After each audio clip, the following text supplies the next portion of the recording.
on the podcast before, we've talked about having a morning ritual, but I have a question for you guys. Do you have like an after work ritual? I'll start with you, Troy. Do you have an after work ritual? Usually because my shifts are ending somewhere between 11 p.m. and 3 a.m. It's come home, go to sleep. That's my ritual. drive home, sleep. Sure. Fair enough. Yeah. Mitch, do you have a after work ritual? You know, when 5 o'clock strikes or whenever your work day is done, like a little something you do before you go on to the rest of your evening? Not currently, but it sure sounds like a nice idea. Yeah. Yeah. Well, this got a little shocking. At one point, a lot of men had an after work ritual, but they didn't even realize that it was a ritual and it was actually benefiting them. And then some of those men lost that ritual and it impacted their emotional health. And that's what we're going to talk about today is that after work ritual and the importance of it. And what was the one that some men lost? This is Who Cares About Men's Health, with information, inspiration, and a different interpretation of men's health. My name is Scott. I bring the BS, the MD to my BS, Dr. Troy Madsen. Scott, I'm here, and I'm so excited to hear about this ritual because I want to practice it. This sounds interesting. He's a full-on I care about my health convert now. Love having him on the show. Welcome, Mitch. Hey there. I love the mystery. I'm excited to hear what this like secret ritual that everyone lost was. Yeah, well, not everyone, but a lot of people did because of COVID. They lost this after work ritual.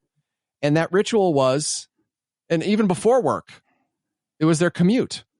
Oh, okay. The commute to and from work. And COVID changed all that. And afterwards, you would see stories in the media about people talking about how they missed their commute to and from work. Interesting. And I was one of those people. And for me, you actually missed it then. Yes, really? I did. Oh, wow. Okay. So for me, it was a transition from work life to home life, or home life to work life. It was my time. Right. I drove, so I was by myself, and I could listen to music. I could listen to podcasts. I could sing at full volume. I could narrate what other people were saying when they were talking on their phones in the car next to me. I make up little stories about them. Or I could just sit in my car in beautiful, glorious silence. Right. So, there is something to be said for that, yeah. Yeah. So, Mitch, did you have a commute before COVID and after? No. And do you miss it? Like, where are you at on this commute ritual? So I've been very like kind of blessed to not. I've been working from home since even before the pandemic. I mean, majority of my work was at home, editing media, and the only time I would commute is to go teach classes at Slick or whatever. I don't like commuting, so it was never really a ritual for me in my adult life. And so I really like last semester, Slick gave me some classes that were quite a ways away, and I had to commute twice a week, and I hate it. Yeah. I can't. I absolutely, it's not part of my enjoyment of life right now. So, Troy, how about you? Do you commute? Well, yeah, you commute because you have to drive it in the ER. Yeah. So that really never changed for you. So that piece didn't change. Yeah. But I will say the one thing that did change, because, you know, being in academics, I'm also doing research and lectures and that. The big thing that did change is I was doing all these lectures remotely and joining lectures remotely. So I missed the commute from there. Saying that, I can't say I missed the commute. But, right. Sure. But the thing I did miss was that separation of work from home, where it was just, you know, it was kind of surreal and still is a little bit when we do the remote meetings and lectures to, you know, be in my home life and then within seconds suddenly be with all of my colleagues and feel like I have to act a little differently than I would around the house. So maybe in that sense, I missed it, just that separation. And like you said, Scott, you do have that time in the car that puts you in more of that work mindset where you then miss that when you're just jumping on your computer and transitioning quickly from home life. So I think I have missed that piece of it. Yeah. I hadn't even thought about like during the day, those transitions. I think that could be another podcast, or actually maybe even what we learn here could be applied to that as well. But, you know, and I know that there's plenty of people like Mitch that just don't like commuting, right? Like, I think after we've done this for a while, we've seen the benefit of not commuting. For some people, they had very long commutes. It was an hour and a half out of their day that now they get back, right? To do what they want, to concentrate on their health or their family or whatever. But what changed is they may have lost that commute and they may have loved that, but they also lost that ritual. And according to the article, the psychological benefits of commuting to work, which you can find in Real Clear Science, the commute was for many that transition. And without that, people miss that transition. I think that's what they were talking about when they say they miss a commute. That would be for me too, going to and coming from work. And if you don't have that transition, research has shown that can lead to stress and burnout. Any thoughts on that? Meaning, like, because you don't have that commute to that. Let me start. Any thoughts on that, Troy? Yeah, Scott, I think it's a time kind of like you described where you're just under no obligation to do anything. All you have to do is drive, and it's pretty mindless because you've done it hundreds or thousands of times, and you can think, you can process things, you can not think. For me, I like to listen to audiobooks. It's the one time during the day where I can just listen to audiobooks completely uninterrupted. So I'm sure there is psychological benefit to that. There is the stress of the commute sometimes when you're in that stop and go traffic. And I think that's probably a little detrimental to mental health sometimes. Right. But that being said, just the fact that you know the route, you're kind of on autopilot. You can just kind of think, and it's your time. And you don't really have to do anything else. You're under no obligation to family, to work. It's just, it's your time and it's built in, and it's kind of guilt-free because you have to do it. You're right. It is an active thing a lot of the times, but you are on autopilot because it's such a routine for you that really, and that's the benefit of routines, right? Yeah. Is that your brain doesn't have to actively be engaged all the time. Yeah. So exactly. Well, I find that interesting because, I love road trips. And, I just took one a couple weeks ago and, I listen to audiobooks. I don't have anywhere to be. I really do appreciate and find myself going into a really cool, Zen state road tripping. Yeah. But I do not get that same thing from commuting. I am stressed about what I have to do when I get there. I'm stressed about all the other drivers on the road. I have a time that I have to be there and whatever. It's interesting that I experience the same benefits, but it's not with commuting. I'll say, since we're talking about it again, I didn't really miss the commute so much just because I still had it with the ER, but I do enjoy it. And maybe it's for me, more with the ER, my commutes generally during kind of off hours when roads aren't as busy. And it is kind of, time where I can just definitely coming home. I think that's the part I really appreciate, because if I had to walk out of the ER and, 2 minutes later be home, it just would not be a good transition. I just need that time just to kind of detox, just to kind of let it go, maybe process things a little bit, get back into that home mindset. So I think that's the part of the commute, that return home, that I really appreciate. Yeah. The thing is, though, just like so many things in our life we're unaware of, I think a lot of us didn't realize how beneficial that commute was, right? And it's not the act of driving, but it's just kind of that time.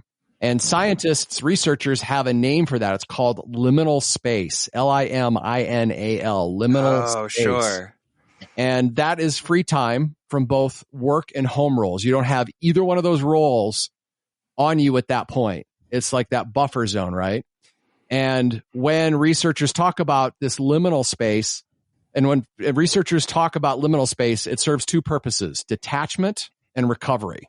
So the first is psychological detachment from the work role. So you're disengaging from the demands of work, whatever happened there. The other thing is the psychological recovery from work, rebuilding your mental energy used during work. Those are the two benefits you get during that liminal space that a lot of people get on their commute. And it doesn't matter how you get or go home. If you're in the car, on the train, the subway, whatever, you get those benefits. Yeah. And it's interesting to think about that, because I'm just kind of thinking through the day, and when else do you really have that time? And the only other time I can think where you kind of have that is maybe as you're winding down for bed, where, maybe you don't have you're not so much dealing with home responsibilities. You've addressed all those things. You're not hopefully thinking about work. You might be, but you're certainly not at work. You're not meeting those demands. So that's probably the only other time where you really get that, maybe that, 10, 15 minutes as you're winding down. But during the course of the day, there probably aren't a lot of other times. So what does that mean? That means that maybe we should consider building that into our lives. Yeah. Because what I keep thinking about is during my time during the COVID pandemic, I suddenly got a full-time remote job during the COVID pandemic. And there was something about being on the clock and then you're then off the clock, but you're in the same space and you're looking at the same screens and you're looking at the same whatever. And I just remember how like tiring and like worn out I would feel because it felt like it's the same day over and over again. It's the same experience. There's no breaks to any of it. And so if I was feeling stressed at work, I would continue to be stressed, you know? And so it is interesting because I think, without reading the research or anything like that at the time, I did find myself trying to find ways to build that kind of stuff in. Yeah. Yeah. And the other piece of it too is, I think, again, that kind of that work home separation, I think one of the challenges is, you're a different person when you're at home. You're more relaxed, your guard's down, but that transition is kind of like. Maybe you are. You're not relaxed at home. Your guard's up. Hopefully your guard's down and you're relaxed. But, yeah, I am. But I think there's a flip side to that when you are quickly transitioning to work tasks, particularly email. I think there is a possibility of sometimes sending emails you wouldn't send otherwise, or I can't say I've said anything necessarily on a Zoom meeting that I wouldn't say otherwise, but I think it's a little bit more challenging where you don't have that transition to transition into work mode and think, okay, I'm going into work. I'm now my work person. And, we all are different people at work in at least certain ways than we are at home. But I've found that I probably need to be I am a little more attentive to that in terms of just being careful about, maybe not being so unfiltered as I might be at home. So in speaking about work or having conversations about work topics. So I think the thing that we can take away from this is we can be mindful about creating these transition zones. For example, if you don't commute anymore, or let's say your commute doesn't provide the recovery you need, the researchers did discover that longer commutes often lead to higher levels of detachment and recovery, but stressful commutes, less detachment and recovery. So if you're getting home and you're still exhausted, maybe even an additional ritual at home might be a good idea. So how do you create your own liminal space if it's not built into your routine? It's not something you have to do because you had to drive to work and drive home at one point. So the first thing is be mindful of the benefit of liminal space. And I think we made that point. And what you want to try to do is create an opportunity to relax as much as possible. You want to try to let the workday go. Don't ruminate on things that happened. I think Troy talked about processing. I don't know. What do you mean by that? Are you letting the workday go by processing? Or are you ruminating? I'm curious to hear what that looked like for you there, if that goes contrary to this advice. For me, a lot of it is thinking about interactions I may have had, which may not have been like very positive interactions, and maybe thinking about it and thinking, well, what happened there exactly? Unfortunately, in the ER, those interactions happen on a regular basis. So a lot of it is kind of thinking like, okay, did I say something wrong there? What happened there exactly? Or a lot of it also is just saying, hey, that's just kind of what happens in the ER and I just need to let it go. And I cannot bring this home with me, whatever emotional response or, whatever feelings I may have. So I think there's a certain amount of just kind of thinking through what I'm feeling at that moment and thinking what may have led to that. And then hopefully letting that go and not taking that home with me. Yeah, that kind of sounds like psychological detachment. You're disengaging from that demand at work. You're trying to disconnect from it. So yeah, that's cool. Yeah. Okay. Trying to disconnect or make sense of it, rationalize it a little bit, think through things, maybe think how I could approach things differently. So not so much compartmentalizing, but there's maybe a component of that, but hopefully processing through it a little more and taking something constructive from it, or like you said, just letting it go altogether. Yeah. And mindfully doing that. Otherwise it'll kind of stick with you and it'll be in your personal life. So the researchers say, be mindful of it, create an opportunity to relax as much as possible. Try to let that workday go.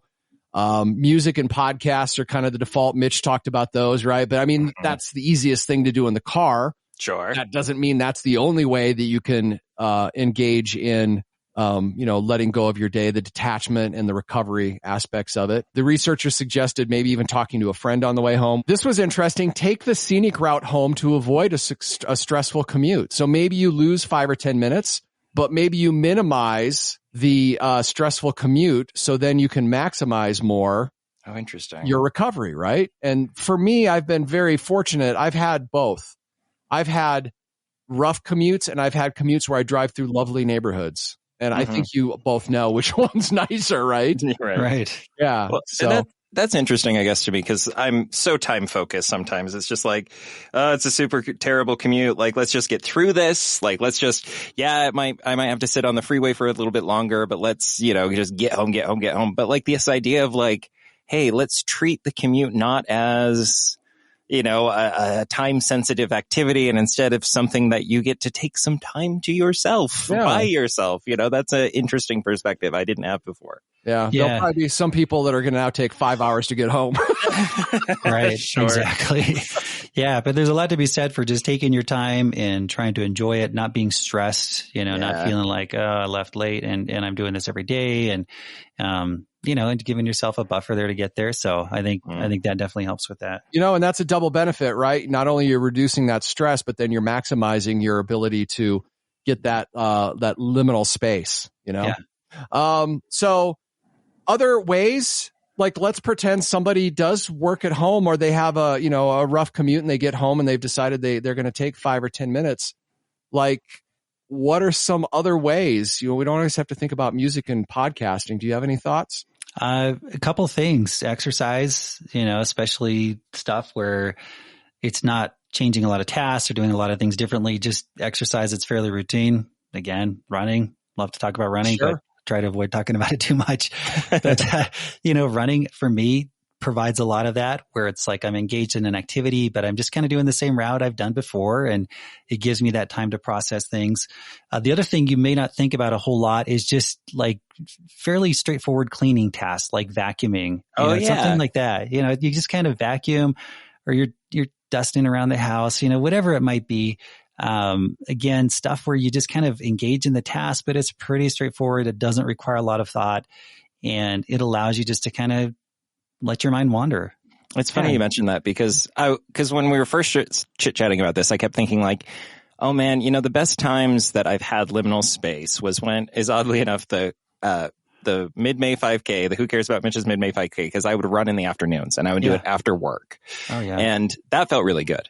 And then I think about the 7 challenge thing that we did a couple New Years ago, where it was like, you do the 7 things a day. And I used to read after work. I would take 10, 15 minutes to just read nonfiction. Right. And I felt really good then. And I'm just thinking to myself, like, what am I doing now? And it's cleaning. Like, the thing for me is I put on a murder podcast. I put on an apron, because that gets my brain turned into whatever space it needs to. And I live alone these days. And so it's like, let's take the time to just make the space good for yourself, and just listening and washing dishes or giving a quick vacuum or sweep or whatever. Do that for like 20 minutes. And it's been extraordinarily helpful to help transition from work to home and not get burnt out. Yeah, plus, you get stuff done, which is great, right? Exactly. I mean, who would think that coming home and maybe taking on a cleaning project right away, or maybe deciding to hop into the kitchen and cook dinner right away, would actually be a good thing. Mm-hmm. But if done right, it could really give you that liminal time.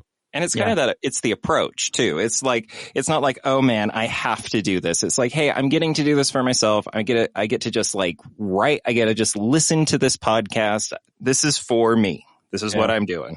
Yeah, exactly. And, similar to exercises, walking your dog, I think that's one thing too, where it's just like, hey, I'm taking the dog out, and you're engaged in a task that's helping the dog. If the dog's getting out, stretching their legs, and and you've just got that time to think. So, but yeah, I like the cleaning thing. And for me, again, I know if Laura's listening to this, she's going to give me a hard time that I'm even talking about vacuuming, but I enjoy vacuuming.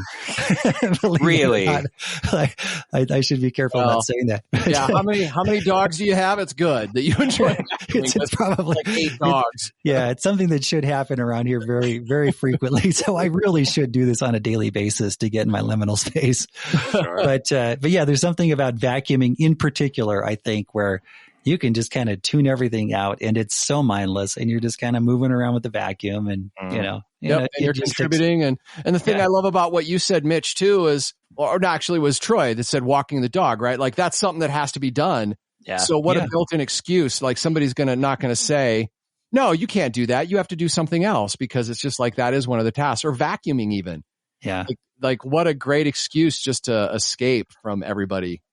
and do that. Those are some great ideas. Other things I've heard, actually play music. If you have some sort of a hobby, maybe engage in that hobby for 15 minutes.